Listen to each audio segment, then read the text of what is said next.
Assalamualaikum warahmatullahi wabarakatuh. Tetap semangat ya, Cah, belajarnya. Nah, untuk pertemuan kali ini atau di video kali ini, saya akan membahas submateri, yaitu tentang panjang sisi dan besar sudut pada segitiga siku. Nah, pada subbab ini, saya akan lebih ke latihan soalnya atau ke contoh soalnya. Kira-kira contoh pengerjaan kalau ada soal seperti ini tuh gimana penyelesaiannya gitu ya. Jadi saya langsung ke contoh soalnya saja. Nah, di sini yang pertama itu saya punya contoh soalnya, saya ambil di LKS ya. Di LKS. Jadi diketahui segitiga ABC, siku-siku di B. Kemudian sudut BAC-nya itu 45 derajat. Dan panjang sisi AC itu 28 cm. Kemudian hitunglah panjang sisi AB dan BC. Nah, pada soal ini lebih baik kalian gambar dulu segitiganya gimana. Jadi sampai tahu ya letak ABC-nya itu di mana, kemudian letak sudutnya di mana. Jadi kalian biar tahu. Jadi kalian harus menggambar sketsa segitiganya dulu. Misalnya ini ya, saya menggambar segitiga di sini. Bentar.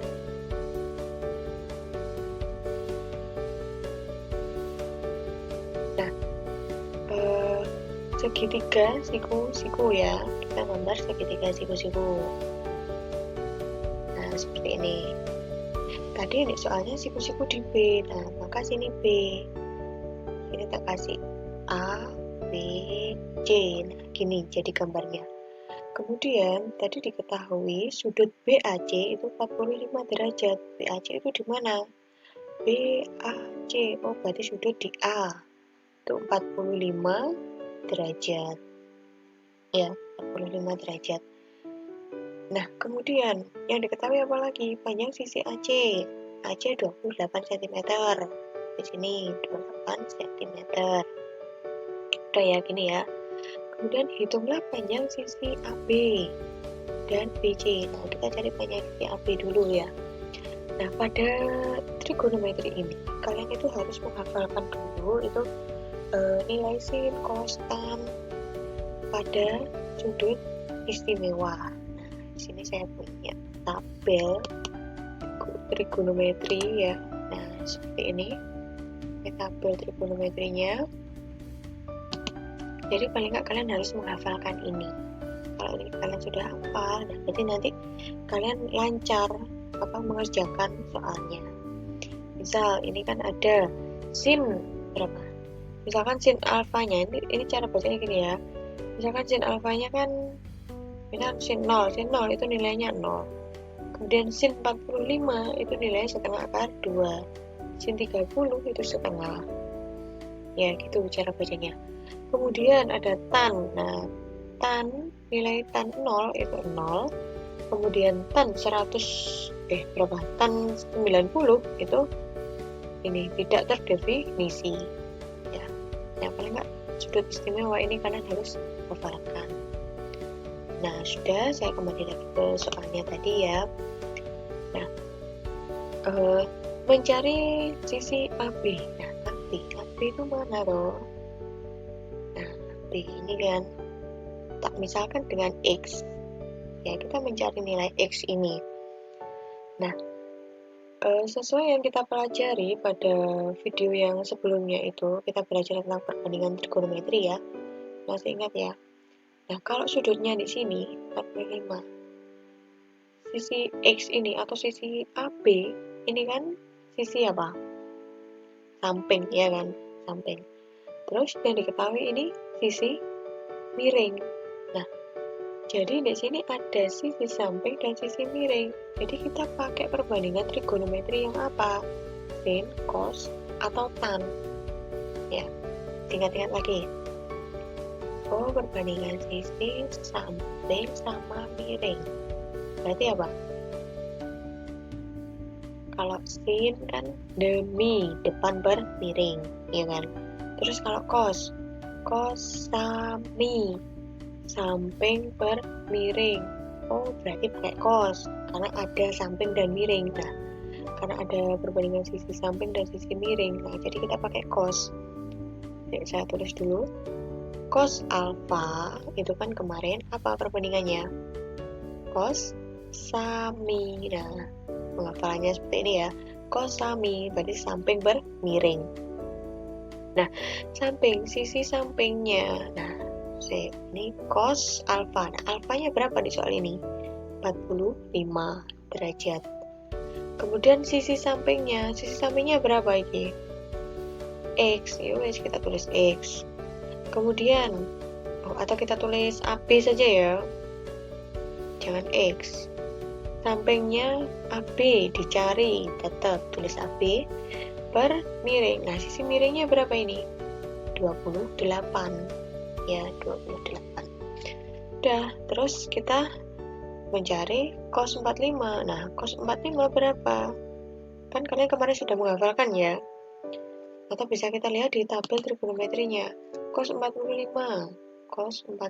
Nah, nilainya setengah akar 2. Nah, jadi kita ganti yang tadi.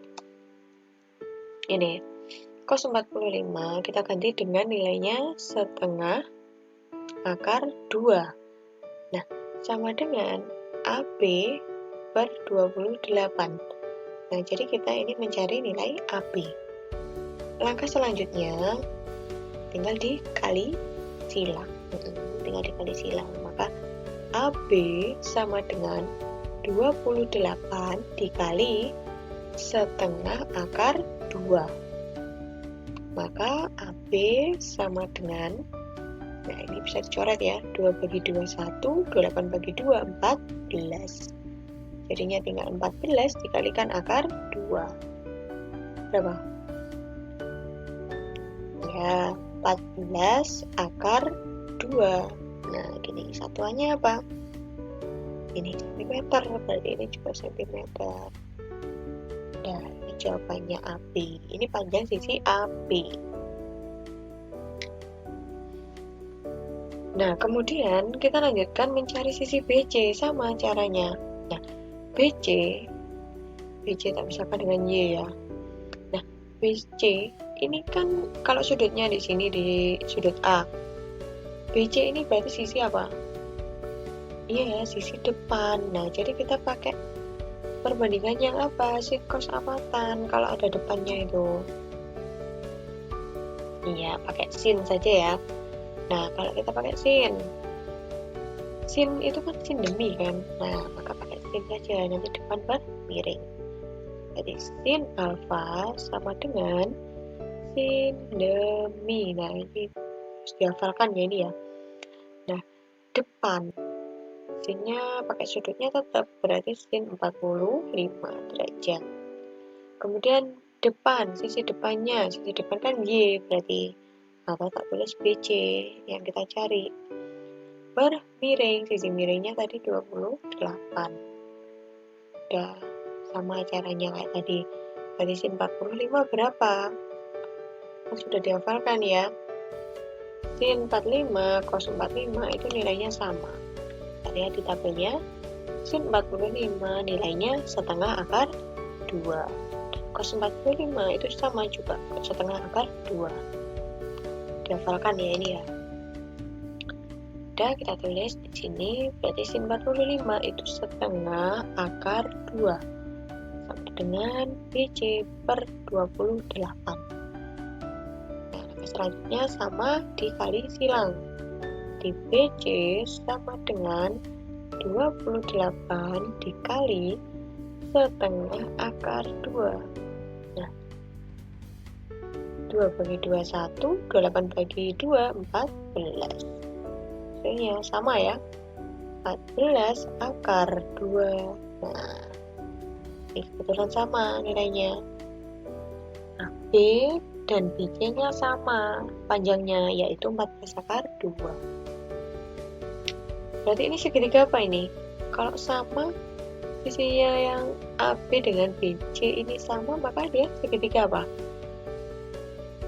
Iya, sama kaki ya kan, segitiga sama kaki. Nah, seperti ini cara pengerjaannya ya. Kalau sudah, next saya lanjut ke soal berikutnya, soal yang kedua, tipe soal yang kedua ya. Nah, ini saya ambil di LKS pelatihan 3. Di situ ada soal, ini soal cerita ini ya. Jadi kalau ada soal cerita itu Saman harus bisa apa ya, membuat sketsanya dulu atau membuat gambar segitiganya dulu ya, biar kita bisa mengerjakan soal itu atau bisa tahu maksud dari soalnya. Nah, langsung saja. Seorang siswa ingin mengukur bambu yang menancap di tanah. Setelah diukur, panjang bayangannya adalah 12 meter. Dan sudut elevasi yang terbentuk antara ujung bayangan, berapa ini? Wah, maaf kepotong ini ya, soal saya ya. Di LKS halaman 8 ya. Ntar tak tambahin aja di sini.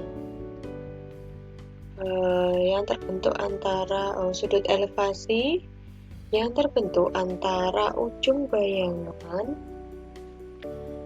dengan puncak bambu. Nah, lanjutannya tak tulis saya. Dengan puncak bambu itu sudutnya diketahui 30 derajat.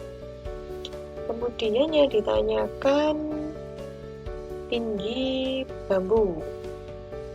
Tentukan tinggi bambu. Bukan tinggi bayangannya loh ya. Tinggi bambu sebenarnya. Nah, udah ini yang ditanyakan. Nah, kalian buat sketsanya dulu. Kita gambar dulu segitiganya. Nah, tadi kan ada bambu ya. Misal di sini tak gambar. Misalnya ini bambu, ya kan? Ada bambu. Kemudian setelah diukur panjang bayangannya, jadi bambu kan tancapnya di tanah toh, kan membentuk apa? Terdapat bayangan bambu. Nah, ternyata setelah diukur itu bayangannya, nah ini bayangannya bambu. Diukur bayangannya itu 12 meter. Ini tak tarik garis putus. Jadi sudut elevasi. Nah, ini kan diketahui sudut elevasi ya yang terbentuk antara ujung bayangan. Nah, ujung bayangan ini kan ujung bayangan dengan puncak bambu. Nah, puncak bambu ini. Nah, dan ditarik garis potong-potong. Nah, ini disebut dengan sudut elevasi. Sudut yang terbentuk ini. Ini sudutnya 30 derajat. Nah, panjang bayangannya tadi panjangnya 12 meter. Ini. Kemudian yang ditanyakan tinggi bambu. Nah, tinggi bambu itu mana? Ini kan, tinggi bambu tak misalkan dengan X. Nah, tinggi bambu. Nah, kalau sudutnya di sini. Nah, 30 ini ya. X itu kan berarti depan sudut. Depan. Terus, sisi apa lagi yang diketahui? Nah, ini, sisi apa ini? Samping. Nah, kalau ada samping dan depan, maka kita pakai apa? Sin, cos, atau tan? Depan sama samping, ayo pakai apa? Sin, demi, cos, sami, tan, desa. Nah, berarti pakai apa? Iya, pakai tan ya. Nah, jadinya tan tadi kan tan desa, depan bersamping. Jadi kita pakai tan. Tan alfa sama dengan, tak tulis di rumusnya, tan desa. Nah, depan bersamping. Tan alfa, alfanya 30. Berarti ini tan 30 derajat. Sama dengan depan. Depannya sudut itu apa? Kita misalkan X kan. X tadi tinggi bambu. X per samping sudut. Ini berapa diketahui? 12. Terus langkahnya kayak yang tadi. Terus tan 30 nilainya berapa? Sudah kalian hafalkan? Wah, lupa kalian. Coba tengok di tabel trigononya. Tan 30 itu nilainya ini 1/3 akar 3 ya. 1/3 akar 3 tan 30. Ini 1/3 akar 3 sama dengan X per 12. Tetap caranya sama kayak yang tadi, dikali silang. X sama dengan 12 dikali 1/3 akar 3. Gini. Kemudian kalau bisa dicoret 12 dibagi berapa? Iya, bagi 3 ya, bisa ya. 12 bagi 3, 4, 3 bagi 3, 1. Jadi tinggal 4 kali 1 kali akar 3. Berapa? Ya, 4 akar 3. Gini. Mudah ya, kalau sudah paham itu nanti pasti mudah. Namanya belajar ya, pasti kan dari tidak bisa, nanti pasti kalian menjadi bisa. Ya, udah ini dari jawabannya 4 akar 3. Satuannya apa? Ya meter, karena tadi yang diketahui meter. Udah, meter gini ya. Ini tadi apa? Tinggi bambu. Udah, tinggi bambunya 4 akar 3 meter. Gini cara pengerjaannya. Paham ya? Bisa dipahami ya? Kalau misalkan kalian nggak paham, nanti bisa japri saya, ditanyakan kendalanya di mana ya. Kalau nggak bisa itu tanya ya, jangan diem aja. Nah ini ya, 2 contoh soal ini tadi dipelajari. Kalau sudah latihan soalnya dikerjakan. Dan semoga bermanfaat ya video ini ya. Saya akhiri. Wassalamualaikum warahmatullahi wabarakatuh.